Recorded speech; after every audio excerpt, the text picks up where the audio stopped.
Hello guys, and welcome back to Joe's Ventures. And today, after a failed recording where it stopped playing my voice in the first 10 minutes of the bloody video, but anyway, we have got part 25 of our Jurassic World Accurate Dinosaur mod collection, where we take a look at a bunch of different mods and a bunch of different animals people have been making and compare them to their real fossil counterparts. So today we're going to be not doing it in the same herbivore, carnivore than the show animal version, because this is going to be based on just 2 packs. So the first 2 animals we'll be covering are going to be made by, this is part of the Nemect pack, which is made by Ammonite and Blue Shark 579. So yeah, we're going to get straight into it. We're going to be having a look at this wonderful guy. We've got Takia, who is the only non-sauropod in this episode, so that's a spoiler.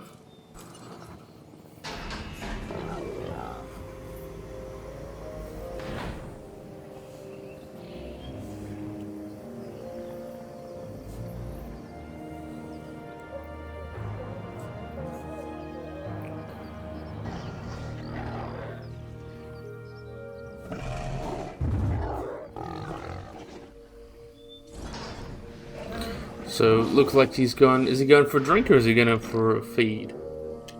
I assume he's going for a feed. Oh, no, he's going for a drink. So, yeah, this is a really cool Ankylosaur. This is Takia. Where is he going? There he is. So, Takia was discovered in the 1970s, described in 1997 as Takia. Kalane is the first species. There is another species, but we don't know how well it's supported, of course. But look at this wonderful fella. He's going for his drink. Love me a spiky boy. So another really interesting about this guy as well is that he's known from the Upper Cretaceous, potentially the companion or the Maastrichtian, of the Barangorot Formation of the Nemect beds of Mongolia, and is actually one of the youngest of all the Asian ankylosaurids known. So that is another very interesting thing. So it's the youngest of them all, even though he's quite basal, as I'll get to later. So that really makes it interesting. It is known from some vertebrae, tail clubs, scutes, and skulls as well. So even though some of them are described, he is known from lots of nice material, as you can see here. And size estimates vary a lot with this guy. A lot of these size estimates were based on a defunct genus, or nomen dubium, called Diplodocus giganteus, which was the holotype, which was about one of the largest ankylosaurians known, and it was believed to be one of the longest known Asian ankylosaurs at about 8 meters long, which is comparable to things like Ankylosaurus, which is the largest ankylosaur known. And then, confusingly, the skull was only 40 centimeters long and a width of 45 centimeters, which would come from a specimen that was a much smaller individual. So the holotypes of Takia and Nemectosaurus are also indicated to be a medium size, and in 2016 they were estimated to be about 5.5 meters long and a weight of 2.5 tons, suggesting that Nemectosaurus was actually a juvenile Takia. But that's really kind of neither here nor there. And then you can see here the general body plan of the ankylosaurs. You can see he's got the bony osteoderms going across the body and the low slung body, and this wonderful looking tail club here. Really gives it some character, don't he? Look at this wonderful fella.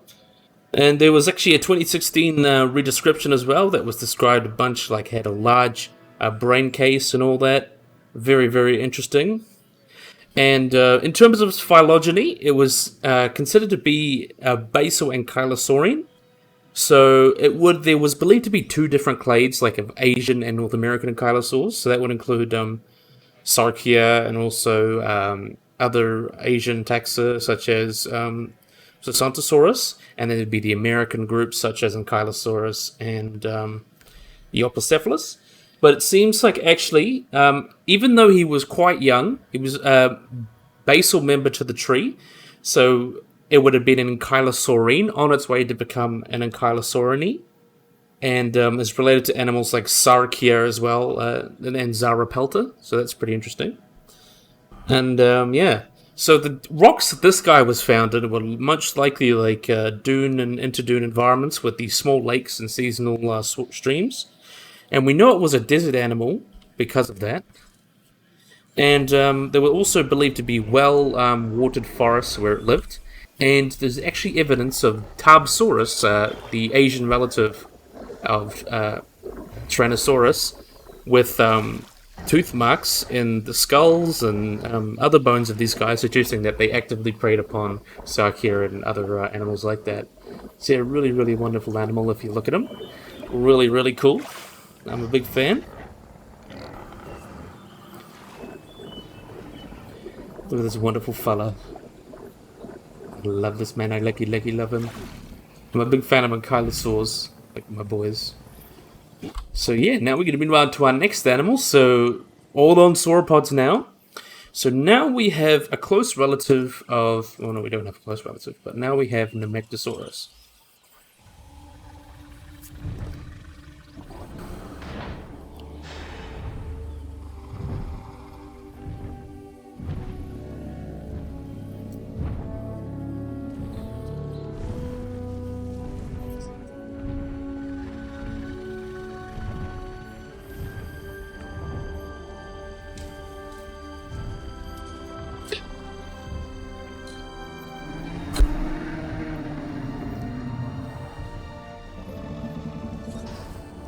So we got this really, really wonderful big sauropod. So this is Nemectosaurus, which name means a reptile from Nemect. Was a sauropod dinosaur from the late Cretaceous, which is what is known in Mongolia and the Nemect Basin. And it's only known from a single skull, which is very, very funny, as I'll get to explain to that. It was actually believed to be resembled a Diplodocus because it has these long and low teeth. But more recent work shows that it was a titanosaur and was very similar to animals such as Alamosaurus, Saltosaurus, and Rapetosaurus.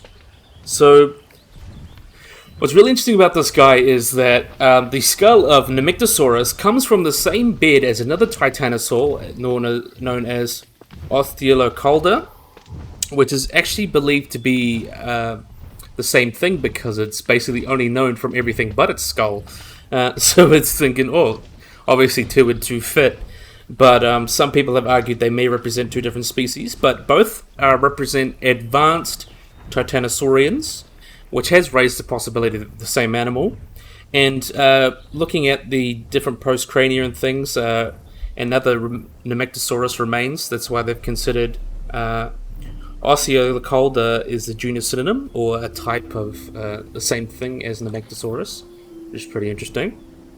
And the type species, Nemectosaurus nagoliensis, is described in 1971, and there was a second one described in 1977 called Nemectosaurus pachy, which is a nomen-dubium, so that means we don't really know it.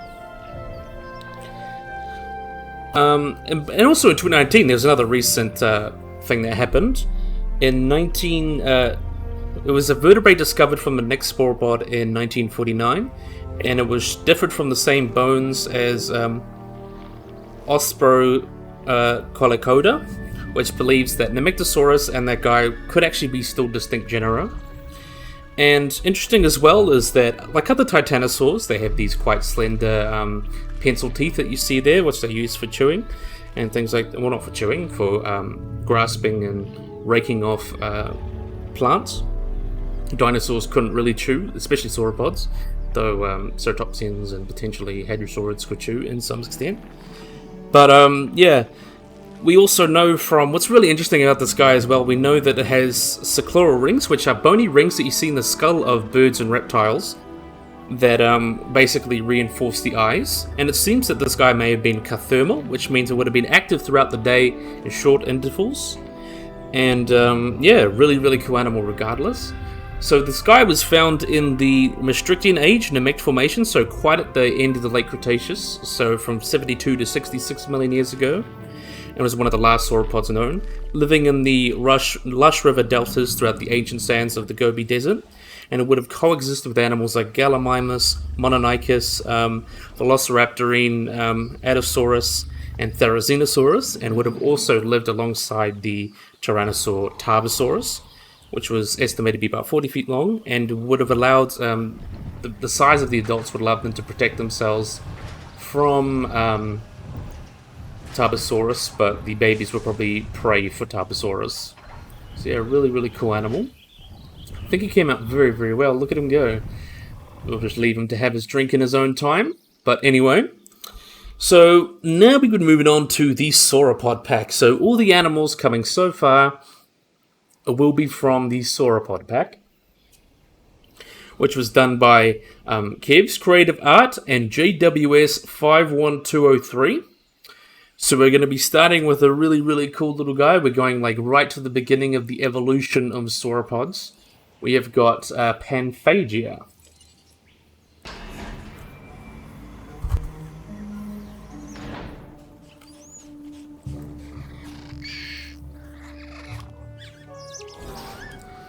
So let's wait for him. Or her, technically. Wait. Don't want him to get in my way. So we can see it coming. So, Panphagia is a really, really early sauropodomorph. I bet a lot of people are thinking that's way too small to be a sauropod, but I'll get to that. It's a very, very interesting story. Where is he? Or is he going to food?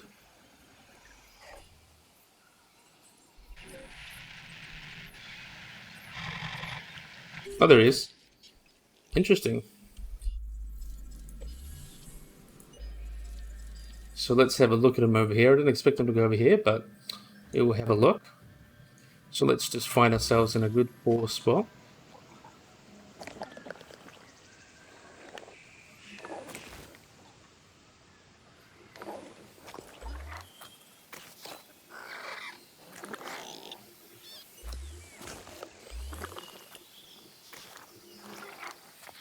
I want to get a good shot of him standing like we always do. There we are.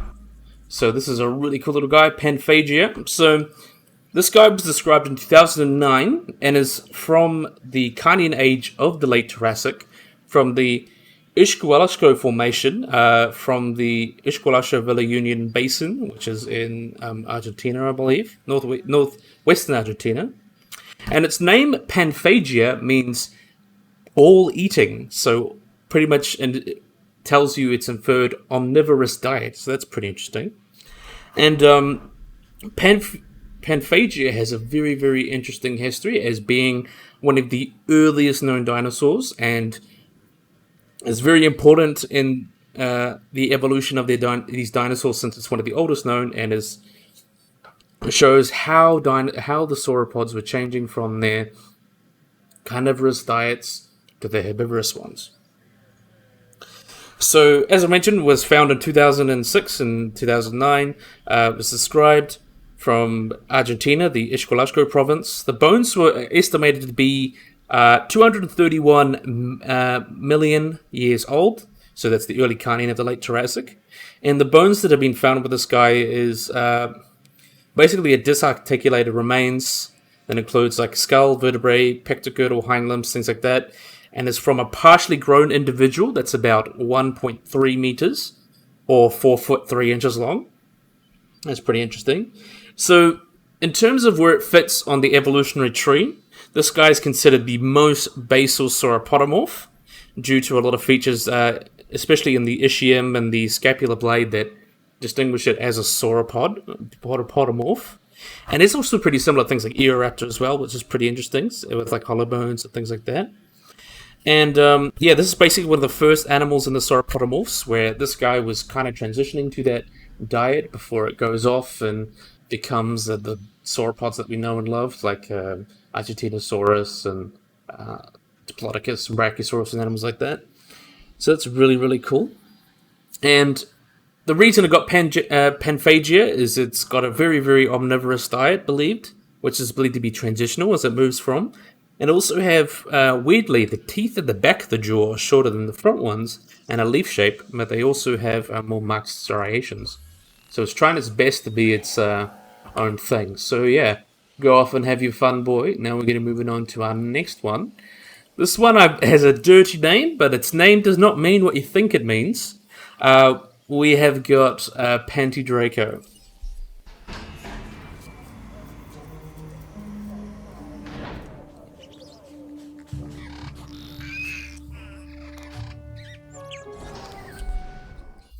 So let's see, where is he going? He's going for food because it's all crowded over there.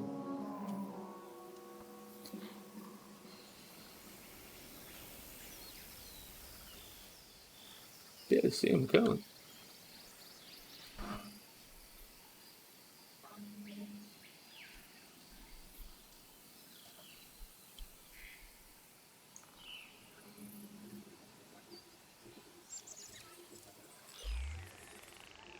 So you can spot him, he's a little black mark. There we are. Now we can have a good look at him. Look at this little fellow. This is Panphagia. Goofy little mans. So, no, that was the other one. This is Pachydraco. So this is Pachydraco, which was a very was a genus of basal sauropodomorph that came from not from Argentina, but from the United Kingdom in Wales, and was originally believed to be a partial juvenile skeleton of an animal called Volcanidon, but turned out to be its own genus, which is the name Pachydraco. So I bet you're thinking where the name Pachydraco come from, but its name means Panty, which is short for Pantyophoion, I believe you pronounce that, which means the hollow of the spring / well in Welsh, which refers to the quarry where it was found in South Wales. And Draco, obviously referring to dragons and things like that. So he's basically the dragon of the hollow spring, which is a lot more dirty than saying it's named after what you guys know panties to be. But anyway, so yeah, very cool guy. It shows to be a very moderate build, as you can see here, with a long tail and a tapered end. Kind of looks like your typical small dinosaur with long hind limbs and shorter forelimbs with well-developed digits you see there. Not very sauropod-like, but well on his way. And the juvenile, since the baby is a juvenile, its fossils estimated to be between 1.7 and 0.7 and 1 meters long, so between 2 feet and 3 feet pretty much. Though adults are believed to got about 3 meters long, or 9 feet 10 inches, and the estimated weight of an adult of the species was about 50 kilos, or 110 pounds. Thus, it's considered fairly gracile with well-developed teeth as well. That's pretty cool. So, Pachydraco is also considered to be mostly omnivorous, being on that transition between the carnivory and early dinosaurs onto the herbivory of the sauropodomorph lineage as it keeps going down. And it's also believed that this guy was walking bipedally. And where it was found, a really, really wonderful place. It was a very characteristic wetland during the Jurassic, so there would have been all sorts of rivers and sand and limestones, and the habitat it was living in, it was believed to be semi-arid. So yeah, really wonderful little guy here. Watch him grab a feed. Get a little bit of plant there. Awesome. Let him have his feed.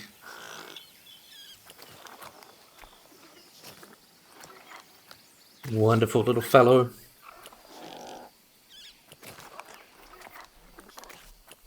Chum, chum, chum, chum, chum. So now we're moving on to another animal from the sauropod pack.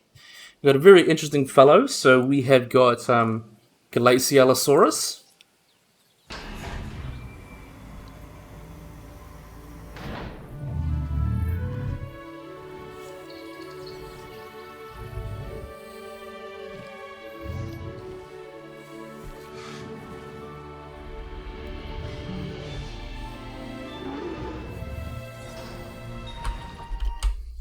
So a really funky fellow is he. So I'll wait until he goes for his food, I believe. Looks like he's going for his food. Of course he is. Who wouldn't go for their food? I know that would be me.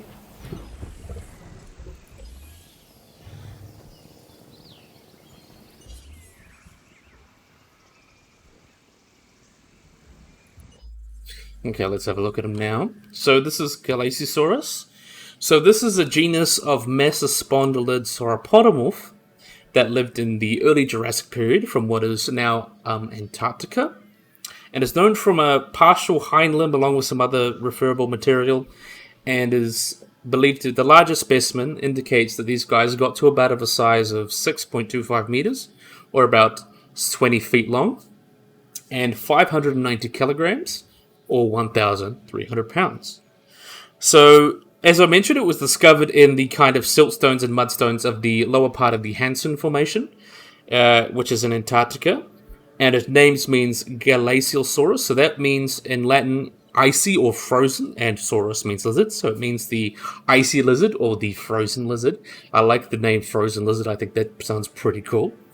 And yeah, that's was discovered by Dr. William R. Hammer, who was very important in terms of Antarctic research and paleontology, so it's pretty awesome. So this guy, where did he fit on the family tree? So in the phylogenetic analysis, it suggests that this guy is a massospondid, which was a non-eusauropod sauropodomorph, so it's one of those animals on the way to becoming sauropods, but not quite yet, and it was more advanced than other forms such as Plateosaurus and other animals like that. It also shows that its foot was similar to Lufangosaurus from the early Jurassic of China, which is that may be close relatives, and the group Massospondylid, which includes Massospondylus and Coloradosaurus, which would have been more basal. But recent callistic analyses have kind of corroborated this. So it's very important that this discovery of this guy shows that there was a very wide distribution of sauropod dinosaurs during that time. And the presence of the sauropodomorph in the Hans Formation shows that both primitive and advanced members of this lineage were living at the side-by-side in the early Jurassic period. So this guy would have lived with other sauropodomorphs, also I believe Cryolophosaurus, which I've covered a couple times. But yeah, still a really wonderful animal we've got here. So let's let him have his feed. Very interesting animal. Let me take a drink.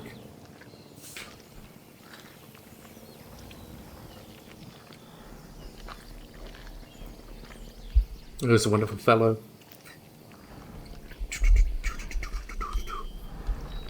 He do be vibing though. I like him a lot. Really like the colours they did on this guy. The colours have been pretty well. I think the spots and stuff could be blended in, but these like blended patterns with the lighter bottom and the darker top, I think just keeping those would make them look really much nicer. So good job on these guys' parts. I think they did excellently as he eats and has his food. So now we're going to be moving on to our first sauropod of the day. Well, of the pack. We already had Nemectosaurus, but anyway. So we're going to be moving on to a really early sauropod that we like. It's Volcanidon.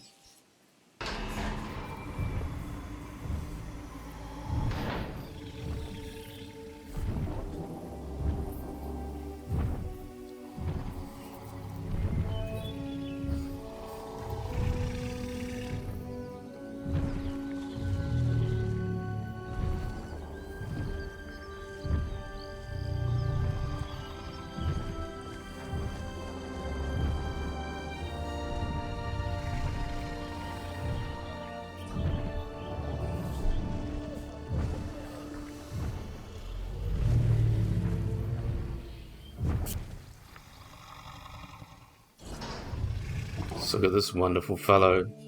I'll watch him do his thing. So, Volcanidon, which means volcanic tooth, is an extinct genus of sauropod, so we're really starting to get to sauropods now, from the early Jurassic of South Africa. So, it was discovered in 1969 in Zimbabwe, and is regarded as one of the earliest known sauropods for a while, and is actually still considered one of the most primitive or basal sauropods today that has been discovered, so that's still really cool. So you can see it's really starting to take the hallmarks of the sauropods with the large feet and the, well, little column-like legs as well. It's starting to show that typical sauropod body plan. And is known, it's smaller than most other sauropods though. It's believed to be about 6.5 meters long, or 21 feet long, and 3.5 tons. So not the particularly biggest dinosaur, but you can still learn a lot about this guy from it. And originally it was actually believed to be a prosauropod because of the knife-like teeth that was found near its fossils, which was also fit the idea that prosauropods were omnivorous. But it turns out they would have been a theropod that was scavenging on the carcass of Volcanidon. So it's believed to be now a true sauropod. And upon the discovery of a relative of this guy, Dinosaurus, it seems both have been unified into a family called Volcanidae. Volcanidon today, but that is not really accepted. But it depends. Yeah. So yeah, this is a really early sauropod, so it does tell us a lot about how they were developing into the sauropods we know and love. They were fully quadrupedal, so they walked on all 4 feet, and they also had like these foot proportions that were intermediate between the prosauropods and the later sauropods. So you can see they've got these big feet with the wide claws and all that, which is pretty cool. We'll stop him as he talks there. Look at this wonderful fellow. So it also believed that these guys had much more gracile forelimbs compared to that, since they were not as heavy. But sadly, no skull is known. So very sad. So yeah, it was changing a lot of these ways to be able to get bigger, and it was semi-plantigrade as well, which was becoming more derived feature than a more basal one. So they retained other primitive features. So it's a mix of primitive and more derived features. So that really shows that it was on its way. Really tells us a lot about the evolution of these guys. And one of the features as well is that it's changed in body size. So the greatest region to be affected was the hind limbs, where you can see this guy was getting bigger and better able to power itself under its own body power, which is pretty cool. So, as I mentioned here, part of Volcanidon, that really mentions what it's from, and it was discovered in Zimbabwe in Lake Kariba, which is the largest artificial lake in the world, in the Brumby Hills, and was found in these volcanic rocks that led to the name Volcanidon, and was found on a slope where they found a bunch of different materials from it, and now it's stored in the National History Museum of Zimbabwe, which is pretty cool. Ooh. And it seems to be in its own little group, as we mentioned, Volcanidon today, but it seems to be a really early relative of those eusauropods, so that would be animals leading to the sauropods today, so animals like Nemectosaurus, and then eventually Diplodocus and Brachiosaurus and Dinosaurs and all that. So it was very on its way. It was described as a sauropod, but it was initially described as an advanced prosauropod, but now it's considered it's a sauropod, or really early relative of the sauropods now. But yeah, this guy, as I mentioned, was found in very volcanic areas from the Volcanidon beds, which is mainly flood basalts and lots of lava flows and things like that. But it was long assumed that this guy came from the late Jurassic, about 200 million years ago, but better dating suggests that it was a little bit later, so about 175 to 183 million years ago. So not quite 200, but a little bit earlier. Still really cool, nonetheless. And is the only named dinosaur from these beds, although there are, as I mentioned, the teeth preserved in the rocks as they were scavenging on this guy is believed to be another theropod that it was living with, but we just haven't named it yet. But this actually had a really big away in the hypothesis that that sauropods were kind of land animals rather than semi-aquatic, since that was thought mainly back then. And it was pointed out that this guy, the most primitive sauropod, would have been living in a desert-like environment and therefore must have been terrestrial, and that indicated that the large size of sauropods was already seen in Volcanidon, which was obviously a terrestrial animal. We can't be an aquatic animal in a desert. Does not suggest, and that has seemed to have not evolved this size as part of an aquatic lifestyle. So it seems this guy was big and on land. But yeah, we're going to watch him drink. I'm a big fan of Volcanidon. One of the first dinosaurs I learnt about, I think. Really cool. And look at these wonderful patterns on the tail. He came out quite well. And watch him have a drink. And we can see he's got that like hybrid feet. He's got big, almost prosauropod-like feet. Instead of those ones that kind of look like... you look at Diplodocus that look like fleshy horseshoes. This guy is a little bit more like your typical dinosaur feet, which is really awesome. Really just shows that progression.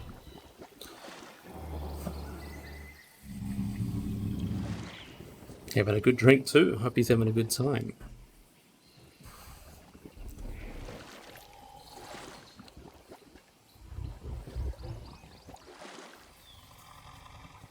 He makes me happy. And I'd love talking about all these cool, interesting dinosaurs with you guys. I bet a lot of you haven't heard of Panphagia or whatever. I just think that's a really cool animal to talk about because it's not necessarily the biggest and most impressive dinosaur, but of course it's like really important in telling us how dinosaurs came to be how they were. So I think that's still really, really cool, even if it's not the most visually impressive. What it means for the history of dinosaurs and also its own ecologies is just really, really awesome. So yeah, now he's done having a drink, we'll move on to the next guy. We have got another proper sauropod. We got a Diplodocus this time. We have got Diplodocus.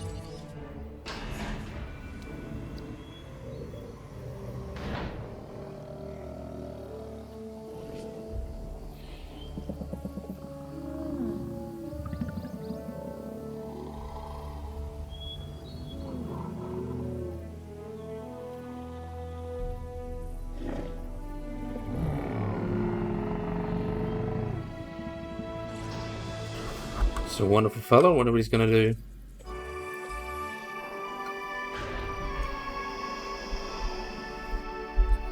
So we've got this wonderful guy, Brachiosaurus, which means bifurcated double-headed lizard, or just double-headed lizard. This is a genus of Diplodocus, as I mentioned, in the family Dicraeosauridae, which is its own little group that includes this guy. Animals like Rebeccasaurids were descended from these guys. So Suvia from America, and also Dicraeosaurus, and some other guys like Amargasaurus. But yeah. So this guy is from the Tindaguru Formation, which is in the late Jurassic of Africa, or Eastern Africa. So this guy would have been living with animals like Giraffatitan and Kentrosaurus. It's still a really, really awesome animal regardless. So you can see he's very, very not typical for a sauropod. You think long necks, long tails. He's got a short neck and a short tail. And is quite small compared to other sauropods as well. They got to about 12 meters long, and they had these short necks, which indicated they may not have eaten potentially... Oh, that's not what I wanted to do. Let me just get him to pause so we can get a good look at him.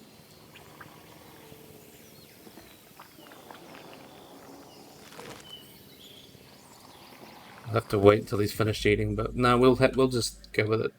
Look at this wonderful man. You kind of push in front of me, but look at his skull.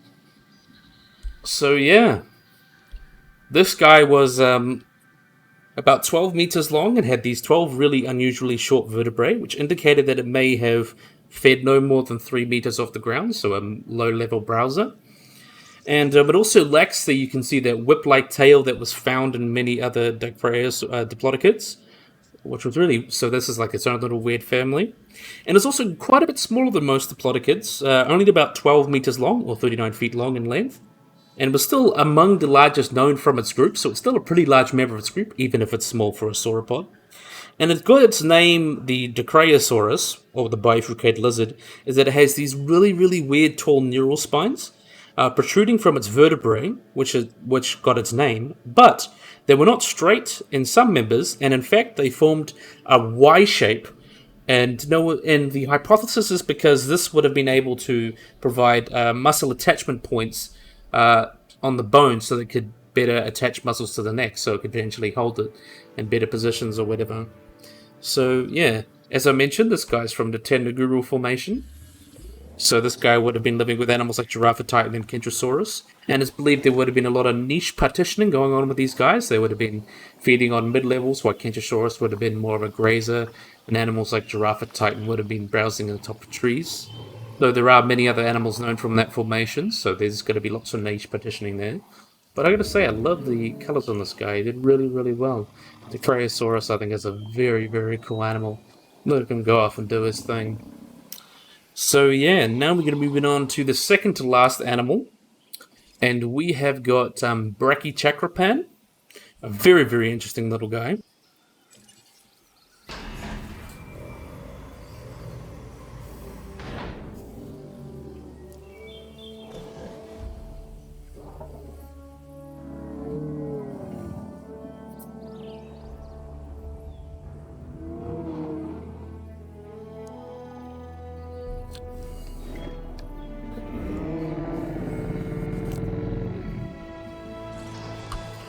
So Brachiosaurus, as you can see here, is literally Dicraeosaurus, but even wackier. So Dicraeosaurus is actually believed to have the shortest neck of any sauropod dinosaur. And he's from the late Jurassic of Argentina, so about the same time, but in South America instead of Africa. Watch him come for his drink. So the holotype is only known from one specimen that was it's actually found by shepherds. Which we'll get into that. It's very, very interesting.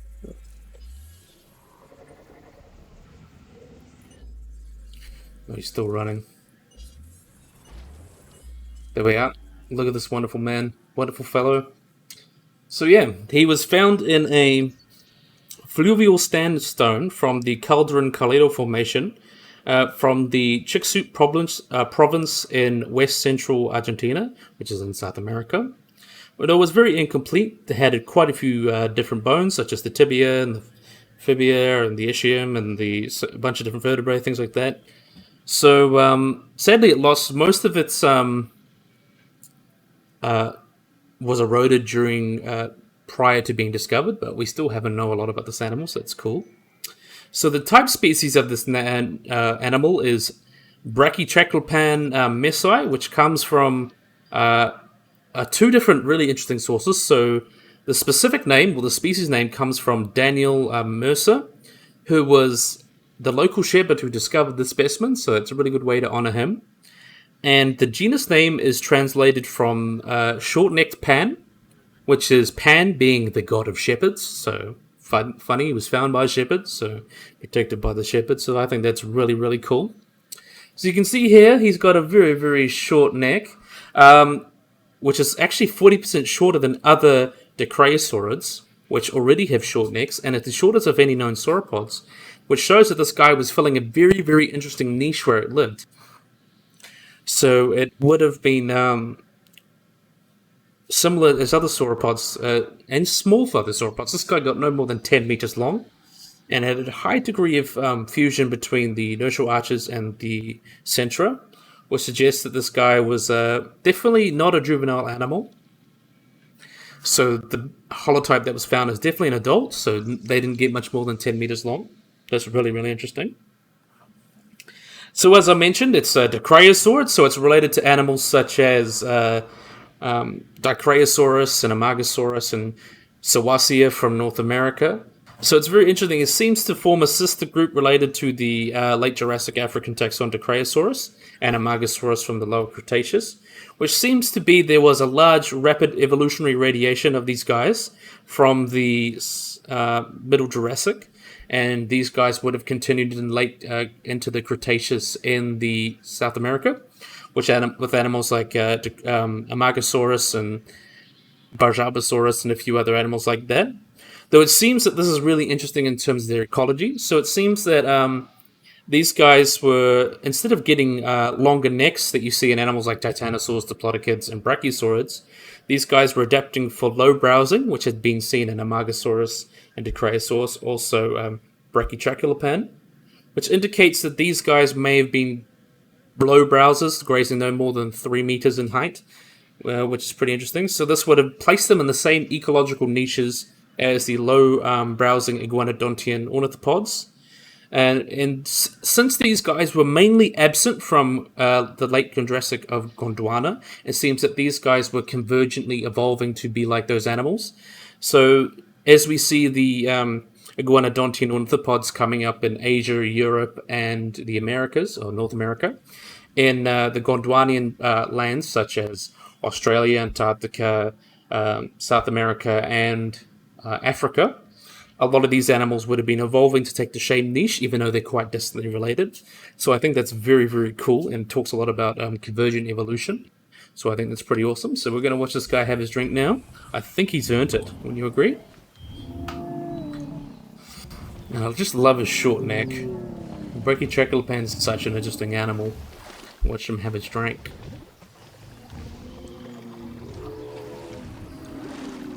And we see Dicraeosaurus over there having a drink.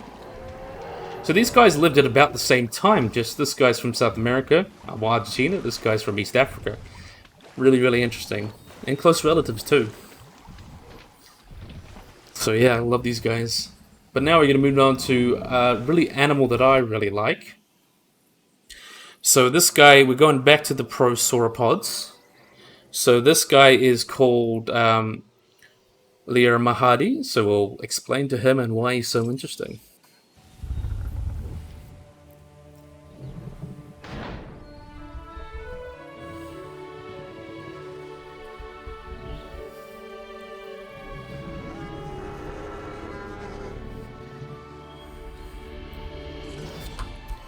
So this is a really interesting guy. Let's watch him and just wait for him to go get his food. Let him get his food. Let him get his food. So, Ledra Mahadi is a very interesting fellow indeed. Sorry for butchering the pronunciation if I did butcher it. But this wonderful guy here is a lesmosaurid sauropod dinosaur, or sauropodomorph. It's from the Elliott Formation of the early Jurassic Southern Africa. So it's from South Africa in the Free State Province. And the type specimen, or the types, and the only species is Ludumahadi mafubi, which is very interesting. And its name means giant thunderclap in the Seslo language. And is known from a single incomplete postcranial skeleton. And what's really interesting about this guy is, being a quadruped, he was one of the first animals in the line of sauropods to become giants. So this guy would have been about 12 tons, or 26,000 pounds. And it did not really evolve the huge columnar legs of its relatives that you see in like animals such as Diplodocus, Brachiosaurus, and Titanosaurs. But it was well on its way, and we'll explain to why that's so interesting. But yeah, anyway, so this guy was most likely a quadruped, so it would have been, due to analyses from the humerus and femur, suggested it had a very large, robust forelimbs. Though, unlike later sauropod dinosaurs, these limbs were naturally flexed, so they'd be much more similar to like a ceratopsian or another dinosaur of its similar size, rather than the columnar legs of a later sauropod. So, yeah, and at the time, this guy was the largest land animal ever to have lived. So this guy would have been, as I mentioned, 12 tons, 26,000 pounds, which had been well over twice the weight of other estimated Jurassic sauropods, and significantly larger than Lesmosaurus, which weighed 7 tons, and even much, much larger than Volcanidon, which was an early true sauropod at about 6 tons. And it's even been suggested that these guys may be more comparable to later sauropods, such as Diplodocus in weight, and potentially even bigger than that. So that's very, very interesting, in my opinion. So, yeah, this guy, as I mentioned, is a lesmosaurid. So this would have been related to animals such as Lesmosaurus from Argentina and the South African Enterotaurus. So these guys, I think it was described in 2018, so not too long ago. I remember hearing about him as the Highland Giant, and I think it was very interesting that he finally got described at that time. So yeah. And he tells us a lot about the evolution of sauropods, because this is basically the largest a dinosaur could get without evolving those specific adaptations that sauropods have. So this guy, as I mentioned, living only a few million years after the Jurassic extinction, it shows that pretty much it may not have had that much of effect on the larger animals like that. And it seems that 12 to 17 tons, which is the largest a dinosaur has got without being a true sauropod, so animals such as the giant hadrosaurs such as Tungosaurus and Edmontosaurus and Nectens were both pretty large, and this guy was also pretty large. They went from about 17 to 12 tons in weight, so this was basically the largest they could get without some of those key adaptations that the sauropods have that allowed them to get large. So it's believed that if you weren't a giant sauropod such as Diplodocus or Brachiosaurus and Argentinosaurus, those kind of guys, this is the largest a dinosaur could get. So I think that's very, very interesting, and we'll watch him eat. So yeah, I really do love this guy, and I like the colors as well. Came out really, really nice. But yeah, see, it's always about the cool dinosaurs, and this guy was huge. He was, I think he was about, let's see how long he was. He was about 9 or 10 meters long. So bigger than even Tyrannosaurus. So this guy was the largest animal of his time. He was basically the equivalent of the giant sauropods of his time. He was so big and no one touched him. Really, really awesome. And it's from a very well-known formation, the Elliott Formation, full of all sorts of different animals. So like Heterodontosaurus and all sorts of cool animals like that. The Elliott Formation is a very interesting place. It tells us a lot about the evolution from the Permian to the early Jurassic, so it's a very important place. Plus, South Africa is pretty cool. I know lots of people that have come from South Africa. Really nice people. So yeah, really, really awesome animal. So I think this would be a great place to end the video. So right before I finish up, so what I'm going to do is make sure everyone gets credited. So the first two animals, the Takia and the Nemectosaurus, were done by Ammonite and Blue Shark 579, and everything after that was part of the Sauropod pack, which was done by Ken's Creative Art and JWS 51203. So yeah, thank you for to these guys for making these wonderful mods. And yeah, I think it's a good time to end now. I really, really, really hope you guys enjoyed this video. I hope you guys liked and subscribed. Always remember to click the little bell icon to get notified when I upload anything. So yeah, hopefully you guys enjoyed this video. Hope you guys like and subscribe, and bye-bye.